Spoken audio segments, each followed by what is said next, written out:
കോഴിക്കോട് കല്ലായിപ്പുഴയിൽ കയ്യേറ്റം സ്ഥിരീകരിച്ച survey report. പുഴ നികത്തി എന്ന കല്ലായിപ്പുഴ സംരക്ഷണ സമിതിയുടെ പരാതിയിലാണ് സർവേ വകുപ്പിന്റെ പരിശോധന നടന്നത്. കയ്യേറ്റം ഒഴിപ്പിക്കണമെന്ന ഹൈക്കോടതി ഉത്തരവും നിലനിൽക്കെ നടപടി ഉണ്ടാകുന്നില്ല എന്നാണ് പരിസ്ഥിതി പ്രവർത്തകരുടെ ആരോപണം.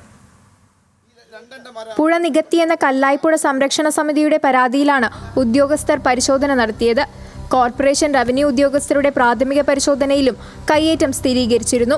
30 സെന്റിലേറെ പുഴ കയ്യേറിയെന്നാണ് അന്ന് കണ്ടെത്തിയത്.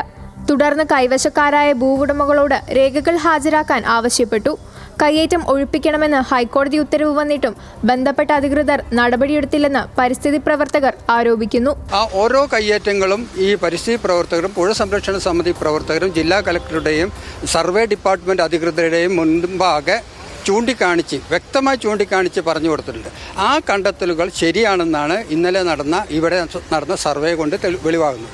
ഇനിയും ഇത്തരം കയ്യേറ്റങ്ങൾ ഈ പ്രദേശങ്ങളിൽ ധാരാളമായിട്ടുണ്ട്. കല്ലായി പാലത്തിന് സമീപം ആസ്ബസ്റ്റോസ് ഷെഡ് കെട്ടിയിരിക്കുന്നത് കയ്യേറ്റ ഭൂമിയിലാണെന്ന് സർവേയിൽ വ്യക്തമായി. എത്ര സെന്റ് ഭൂമിയിൽ കയ്യേറ്റം നടന്നുവെന്ന് വ്യക്തമായിട്ടില്ല.